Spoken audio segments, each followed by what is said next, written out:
Good morning, everyone. I'm Elizabeth Pinot, and I am very proud to be the president of the Social Women's Business Network Educational Foundation.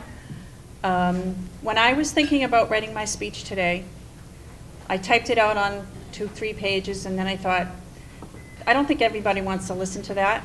And I was at a educational event yesterday morning, and we were talking about how, thank you to Adams Couples, thank you that Facebook and social networking and all of those vehicles have changed our businesses from a business to a person.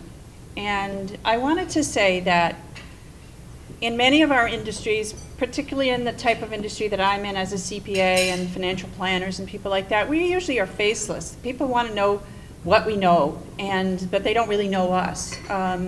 But in the recent years, I think that's changing. And I wanted to say that one of the courses I took last year on nonprofit tax forms, which you don't need to know about, they mentioned that there were 280,000 registered nonprofits in the United States.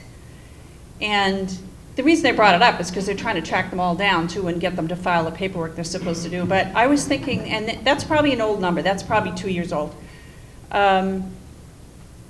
People in this country give an enormous amount of money to nonprofits. And I'm going to come up with this slogan that says, we give because we care. We don't give because we get a tax deduction. We don't give because it looks good. We give because we care.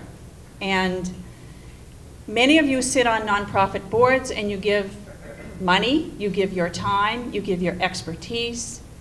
And many, many people who maybe don't have the time for that right now because they may have young children. They may have 10 children like Lorraine Weaver's friend here, who must have been to the hospital many times. Lorraine is one of our recipients. But I think the reason everybody can give something at every moment in their lives. They can, if they have young children, a lot of people give to the sports things that they take part in, and they give their time and effort. But I can tell you that one of my niche markets is nonprofit. And I can say I probably do more non-paying nonprofit work than paying profit work, but I get a tremendous amount of satisfaction from seeing these nonprofits who have such wonderful ways of helping people. And I think the educational foundation of this network has been supported by the network for many years. The network has given money, time, and exposure, media exposure to it, and I think that the people that started the foundation back when Susan Hammond started was one of the incorporators of the SSWBN, really did it in memory of somebody who had died of cancer.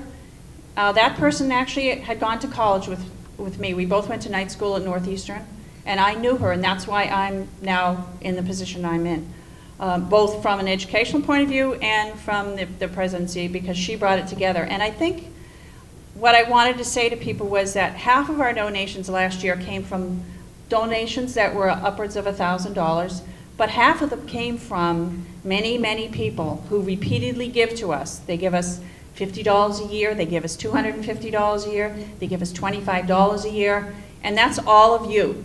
And none of this would be happening if it wasn't because of you. And I know that someday we're going to get a huge benefactor, like Mel's. I know that's going to come along, and we'll have a huge endowment. And last year we started the auction of the centerpieces, which are on your table right now. And we're going to do that at the end of after we give the scholarships out. We raised $2,000 in this room last year. Not this room, but you know what I mean. And we started our endowment, which we have $3,000, and our idea is to make that a huge endowment so that it can grow and spin off much more money for education. So we're going to do that later today, so I just wanted to give you a heads up. But it was only because of you that we could actually start that. Last year we had some wonderful donations in memory of Viva's mom, who died last year. And her friends and family gave us quite a bit of money, and that's really helping a lot of people in this room. We partnered with The Geek Girls, and they because of Reiko, she managed to. We had this seminar, and they gave us $1,500, which I was really surprised about. I was really happy that amount of money came up, and it was. We've been doing that. The Norwell Women's Club has given us $1,000, and I know I'm going to forget somebody, so I'm going to apologize in advance. But every one of you is important, and you never know when someone has more money to give in a year and less money to give. But one thing that's actually happening in the nonprofit industry this year is people are actually stepping up to the plate, and many more people are giving money so that all these nonprofits don't just collapse. A lot of the big money is not there, but a lot of the small money is making up the difference, and I want to say that that's really commendable.